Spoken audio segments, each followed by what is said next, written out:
Hi, I'm Lindsay Proctor and I am the Business Development Manager for Fife Gingerbread, and I'm here with our CEO Laura Miller, and we're just going to chat about the work we do and why we do it and what we hope to see happening in the future. Hello. How are Morning. you? Morning. Good. I'm very good. How are you? It's nice being Grief. I'm good. It's nice to get a chance to do a podcast and tell everybody about why we do and what we do it. Yeah, it's lovely to be out the office and get a chance to reflect on all the work that goes on at Fife Gingerbread. Yes, yeah, and without just having a yap and a cup of tea. Absolutely. Endless cups of tea in the office. So I thought it might be a good idea to let everybody kind of know what we do and kind of like a little bit background to Gingerbread itself. So do you want to give us an idea about how we've started, where we are and where we're hoping to go? Yeah, Fife Gingerbread was set up in the 80s by two single mums in Fife, looking to set up some peer support around the stigma that comes with being a lone parent. And since then, it's evolved and really grown into the organisation it is today. Everything we do is about lone parents and families in Fife, and all the work is grounded in tackling child poverty. So we have usually about 850 families come through all the different projects every year. So it has increased a lot over the last few years.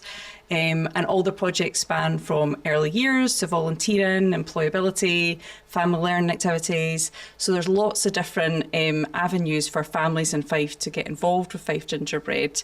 And what we hope is that we can make things a little bit better by growing the confidence of the parents that we're working with, helping them connect with their communities, making sure their gorgeous kids are all safe, happy and well at home. So it's a real joy, and we've got a great team of staff and volunteers who are making all of that happen. Amazing. It's just, I think because we've been established for such a long time, there's so many things we would have seen that have happened and changed over time for families and just for Fife and I suppose community as a whole. So if we were like the driving mission behind what we do and how we do it, what would you say is maybe at the core of that? So our vision is to create better days and brighter tomorrows for lone parents and families in need. And I think all of our work, as I said, is grounded in tackling child poverty. Yeah. Poverty is the consistent factor in the lives of the families that we're working with. And it's really persistent. Like we have seen improvements in Scotland, but we're still not anywhere near where we need to be in terms of eradicating child poverty. And that is really a factor that holds families really stuck in place. And we see the last few years we've been doing an annual survey just to understand a little bit more about the families we're working with. And what we see is that about 70% of the families we're working with are surviving below low income thresholds. So that has a huge impact on the parents, on mental health, on children, on well-being, and it has that ability to sort of seep into all areas of a family's life. And then the other really consistent challenge we see for families is around trauma. So around 2/3 of the parents that we're working with have experienced adverse childhood experiences. So really our staff and our volunteers are supporting those families to work through those experiences so that they can move forward in their lives as well. Yeah, and I think we would all recognise from school and maybe our own personal experience or just in our own communities how we can see that impact on people and how it can make it more difficult if you're in a difficult situation with poverty. This kind of series of different events that can happen just throughout your life can really impact your ability to have a good, comfortable, stable home. Absolutely. And what we want to do is break those cycles. Like we see a lot of cycles of generational issues that are coming through, and if we can do really good work over whatever length of time a parent needs with those families to work with them through our model, then actually maybe we can make things different for that next generation of children and young people that are coming up, and maybe we can just inject a little bit of joy and positivity and fun into the lives of families that are feeling really stuck in their circumstances as well. And that's really important, isn't it? The fun element in childhood and being parenthood should be fun. And absolutely, and there's always staff in the office doing, like, they're cutting up crafts or packing bags for groups, and I'm like, it's not a real job. Or they're out at beaches during holidays doing like really fun activities with the kids, or off on train trips to Edinburgh to the museum. So all of those things make it a total joy to watch and to see those kids just have an amazing time as well. Definitely. And I think that's the core childhood memories, isn't it? And that's the things as a parent you want to see your kid enjoying as well. Absolutely. So for those families that maybe were thinking about maybe their situation at the moment is a little bit tough and maybe we don't have a lot of support maybe directly around them to help. How do we then, people start the journey with Fife Gingerbread? How do they either come to us, or what's the kind of first steps when they do come to us? Yeah, I think that first step is really challenging for a family. It's really hard to reach out and say, I need a bit of support, or to have the courage to pick up the phone if you've been referred. But a lot of families come to us through self-referrals, so maybe seeing us on Facebook, or a family member or friend telling about what we do at Fife Gingerbread. And we do get referrals from agencies like social work and health and job centres. And I think the main thing is it's completely in the parents' control. So it's completely up to them if they choose to engage and take part in what we have to offer at Fife Gingerbread, or if they feel that it's not for them as well. And I think that our staff are pretty persistent, so sometimes we don't get parents on the first time we pick up the phone, so they'll really try hard to connect with that parent just so we can have that first meeting and we can tell them about what's on offer, and then that parent can make a choice of if it's going to be something that's meaningful for them. And a lot of that's done through home visits, and I think that's really important. That's a space where parents are comfortable. It's a space where maybe they feel quite safe to talk quite openly and share where they're at and what's important to them, what challenges they're experiencing, what's going well. There's always so much strength in the household we see. There's so much resilience. There's loads of stuff going really, really well. So it's how we can help families to build on that as well. It's always, I think I've heard quite a lot of staff say it's a privilege to get invited into somebody's home, and it's a big step, isn't it? Like you've just mentioned, it's a huge thing to invite somebody in and maybe start letting them into that life that maybe you've had kind of locked away. And building up trust. Like it's all based on trust. You know, all the staff and the volunteers, everything they do is based on relationships. So we need to make the services and the support that we're offering relational, so that parents feel comfortable and they can open up to us, and over time build up a relationship with the staff member. And we really try to have a staff member with a family for as long as possible, so that they can go on that journey together, and they're not, parents are not having to repeat their story in those circumstances as well. So we really do our best to make sure that can happen for as long a time or a shorter time as the family needs us to be there. Oh, brilliant. And I think that's recognised by the parents that have been with us for a while. When you hear conversations with staff or with the parents as well, when they're lucky enough when we come in and have a cup of tea, I think it's that trust and that's feeling valued and knowing that that information that they're sharing with you is so important to them, and it's so important to us as well. And I think that's kind of what it's kind of the magic maybe behind what it's the stickability. You know, will stick with you through your journey. And that can as be well, up and down. Absolutely, as it often is. So just like with once those families then connect with us, there's obviously lots of support that's out there for families and that's dealing with child poverty. Kind of what happens next? What have you and the team found that kind of keeps the families engaged, or maybe brings to that next step of a brighter future? Yeah, I think that a lot of it's one-to-one support. A lot of parents need that one-to-one support through home visits, or whether that's a walk or a coffee or whatever that looks like that works for that parent. I think that we do a lot of connecting families with specialist organisations. So there's loads of other great services and organisations in Fife that have different expertise, whether that's around domestic abuse or debt and money advice. And we'll make sure that we help families to connect with those services when they're ready. But I always think the magic is when a parent plucks up the courage and feels confident enough to come to a group. So a group situation, whether that is groups with other parents, so a peer support group, or that's groups where mums and dads are bringing their kids along to it, like a tea time club. I always think that's where the magic starts, because actually for parents who are so isolated and they've got so many challenges that they're dealing with, there's something about connecting with other parents who can really understand their circumstances, building friendships, having great fun. And there's been loads of different groups. There was a swimming group called, was it Soggy Bottoms it was called? There's Moaning Mondays. Moaning Mondays is a popular one. Mums just get together and like talk about how tough the weekend was as a lone parent and support each other through that. There's been air fryer groups, tea time clubs happen. We do loads of fun stuff in the holidays so that kids have something that they've done that makes a really great memory for their family during the holidays as well. So I do think the groups are the tipping point. Yeah. And once parents are ready and when they're comfortable to engage in that journey, they get loads of benefits from that beyond what we can offer, and things that can stick and sustain because they're building friendships that can last much longer than a support service can last. And that kind of peer support element. And like you mentioned before, it's a great way to then start to say to people, I suppose anybody who's been a parent or anybody that's moved to a new area or started a new phase of their life, that's a massive step to do it on your own. Yeah. And to do that first initial going in as a person on their own, or even as a kid going to school on the first day, anything like that is a bit, you feel that there's barriers around it, but then once you're in, do you know what I mean? You've done that first step, and it's the most important one. And like you say, with the groups that we work with, it's so much easier to share that information, isn't it? If somebody's needing that debt advice when they already know somebody that they trust, so they trust the information they're getting, and then it leads on to other groups, and it can lead on to, I think one of the girls was saying that the parents are now setting up, sometimes they'll meet up on their own for coffees. That's so brilliant. After a few months, they'll take the kids to soft play, and to think if you're isolated, to then have that in your life, a massive thing that is to everybody, isn't it? Absolutely. And that's kind of, I suppose, what we all want. Absolutely, we all need a community. Yeah. And it's no different really from however anybody feels walking into a baby group or whatever they need to do. It's so intimidating. Yeah, absolutely. And You feel so on edge as well. So I think it takes enormous courage for parents to come to groups and do that for the first time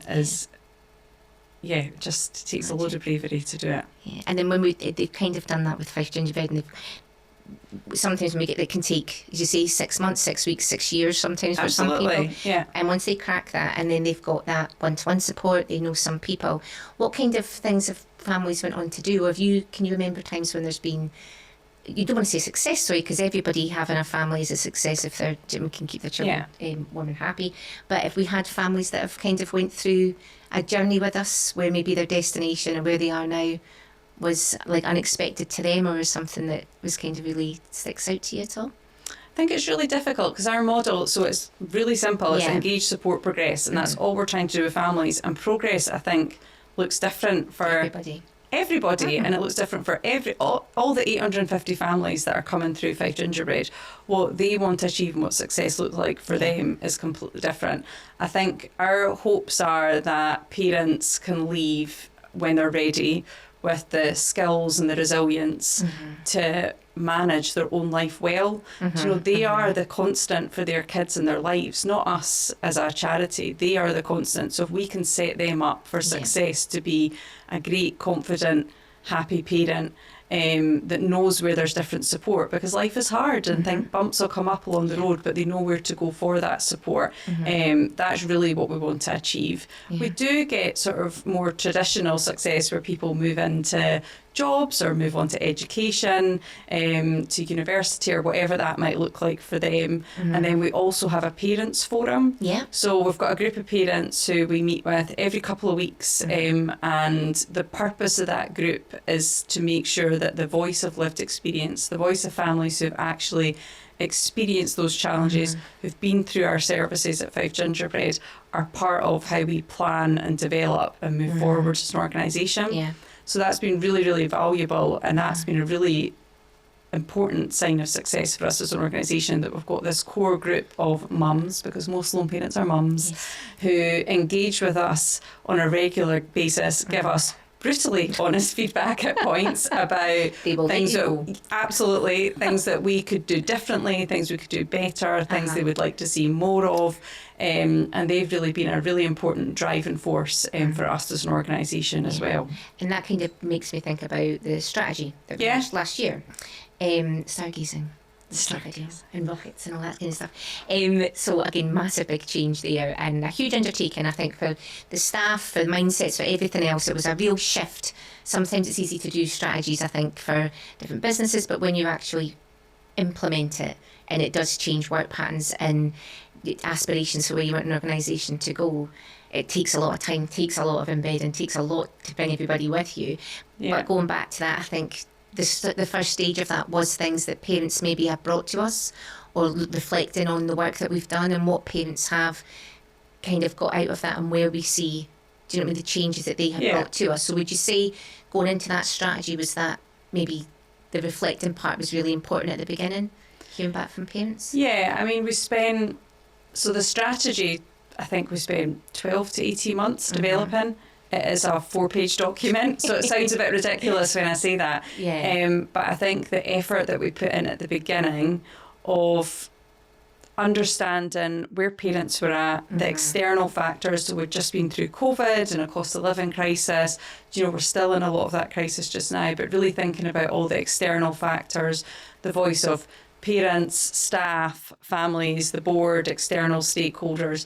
And we spent a lot of time really thinking about what was important to us, because what I didn't want to do was develop a strategy that then just sits on our website and gathers sort of virtual dust and doesn't really do anything. I wanted it to be a living and breathing document, but I wanted it to feel like it belonged to us all, like it belongs to the families, it belongs to you and I as staff members, it belongs to our volunteers as well. So it was a process to get to that, and I think that we'd also done a journey of kind of shifting our priorities and our mindset around that as well, and that was really, really important to us as an organisation to really think about. One of our board members had said, "Oh, isn't it great that we're supporting more families every year?" And I was thinking, "Oh God, that's awful! Like, we don't want to be supporting more families." That just shows how difficult things are in the communities in Fife, that more and more families are connecting with us for support. So there was something over the last few years as well about shifting our mindset a little bit as an organisation to think more about how do we get to the prevention? How are we needed less and less instead of us being needed more and more? So we've kind of made that shift towards thinking about prevention, really thinking about what are the root causes, because a lot of the issues that we see for families that are affecting them, they're not through individual choices, they're not through parents that's where they want their lives to be. It is often that all those systems and services and policies that were designed to support families are actually working against them, and they're completely stuck in that place that they're in, and this really complicated web of systems that surround them in their lives. So we've started to shift towards that. How do we work more in that space of prevention, really understanding the root causes, and then really starting to unpick those to really think about what needs to change in that system, not what does that family need to do better, how does the system need to change to enable success and enable that family to flourish. Because I suppose if you're restricted in any ways by not just systems in the government or anything else, but intergenerational areas where there's deprivation, or communities maybe where there's not been a lot of investment, it's very difficult then to get the mindset to go, right, that's me, I know this, I want to go and do this, when it's kind of already locked you in a place. It's really interesting to think about how we support families and what we do alongside the families that we're working with. Is there a story or a family that's stuck out or stuck with you in terms of that really motivates you in your role at Fife Gingerbread? Yeah, that's really interesting. You know what there is, and I think I am very privileged that I get to listen to stories and be around support workers that give their all and are resilient and share family stories along the way. And I think because they do that with such passion and conviction all the time, when they tell me things, I don't think they realise how special they are. Or when you see the families, you think, gosh, what a situation to be in, and to deal with it and come out the other side and ready to go again and help another family. I just think that's something that's hard to recognise in yourself. But as again, I've got the privileged position that I get to hear these stories. But I think the one as I'm known for having a wee cry and getting a bit emotional about things, the one that really sticks is just, I remember a little lad coming in with his dad, and we were filming something for some Christmas campaign, and he was just a little bright button, and Dad was there and playing around with him, and he was just a happy little boy. And I had children the same age at that time, and they were just really, really kind of getting on and doing really well. And I got the chance to have a chat with Dad after playing with wee boy for ages and having a good laugh with him. And his dad said, "This is the first time I've ever taken him out." And I was like, "Oh," I said, "what, to like be filmed or be with the group?" "No, this is the first time I've taken him out because I felt so uncomfortable." He had kind of responsibility for his child most of the time, that people weren't happy to be seen with me. I don't have a lot of money, I've been through a tough time. the little lad can sometimes be a bit of a handful, which every child can. And he says, people don't want to be around me and my child. And he said, it's the first time I feel that people want us there. And I was like, wow. And I thought, that's something that we wouldn't put as you wouldn't say that out loud unless you really meant it and you were comfortable. And then I seen them, I think that was at the Christmas time, and in the summer he was down in the park. We had like a plaything on down at Leaving, and what a laugh. Some of our staff are probably face painters. Some of us definitely are not. Even see the makeup I put on in the morning, but they were having a great time. I mean, he was there. He was right with a big bunch of people. There was support workers there that he was completely on level with, happy to chat, happy to share. And he said, "Oh, got on there, on and off the bus now. Just do it all the time. Go out at the weekends, we're away here, I've played crazy golf, I've done this." And I think that initial feeling that you are welcomed and you're valued is just always stuck with me, because I thought, gosh, to feel that and to change that mindset, to change that feeling of, I'm not going to, it takes people to help you to support that. It takes people to help. And I think he accepted that help, and he accepted it not for just his son, but for him too. Yeah. And it was wonderful to see. And there's other ones that we've had mums that have come in the office, and I remember somebody always telling me they went round to see my mum that's had a baby, and there was no baby card. There was no baby card, no gift from no one, because there was nobody there for that mother and nobody there for that baby. And I think it's so easy to forget that you can go on a bus and drive past streets and you think everybody's got a unit around them. They don't always have that. So to go home and not have a card, and then for that girl then to be in a group, to then go and meet some of the girls that she's met through Gingerbread on their own, away to a soft play centre, and then they all go for a Starbucks afterwards. That's what it should be about. And I think that comes from staff that know what they're doing, from an organisation that's trusted and respected, from people that donate to us so we can do these things, from admin staff that support the tickets for parents to go out on buses. All those things come together to make that difference. And if it's so easy to get stuck in that doom cycle and that kind of, we're going to just keep everything going. Why not change it? That's what changes. People being confident in the ability of themselves to change for the better, and that comes from support from others. And I would say that's the things that stick with me, those two people, the mum with no cards and that lad going out. I just think, gosh, I wish I had, like, if you could bottle the feeling that they must have to be so proud of themselves. And I was like, that's it, that's what it's all about. And as I say, staff members probably do that every day. Probably our support workers have stories like that every week, and we see that every week. And I just think when we're in that support in our values and what we do, that's them represented in your life. It's not exactly to say if we do strategies and we do work and it sits on a shelf, or you can do all these reports. That's the real life action of it. So yeah, sorry, I do get a bit excited, as you know, when I talk about that. But I think it's so important to recognise those things. They're life-changing. And we see them every day, and they're life-changing. And it's a real privilege. I know I've known you because you've told me before. It is a privilege to be working in this centre where lives change. And it can sometimes seem just so small and little bits happen, and you've got admin to do and all these bits and pieces, but change lives. And it reminds me of, like, when you speak to a lot of families who've either had support or been supported, they talk about their Gingy family. Yeah. Do you know, they don't talk about us as this sort of like cold, sterile organisation that's like professionals like swooping in to doing support and things. Mm-hmm. Like, they talk about it with a sense of family and community and love, and really thinking about that isolation that so many families experience, and it can't be underestimated the impact that has on the whole household. But yeah, that does remind me so much of when people say it's like family. I remember somebody coming, I think we were doing a stall somewhere, and this lady came up, about my age, let's say she was slightly middle-aged, and she came up and she was like, oh my gosh, she was, I've not seen that gingerbread man for 25 years. And I was like, oh, did you know? She was like, I used to go on gingerbread holidays. And she said, and it's only in the last, when I seen you, she's seen some in the paper a couple of months ago, she said that I realised that it was a charity.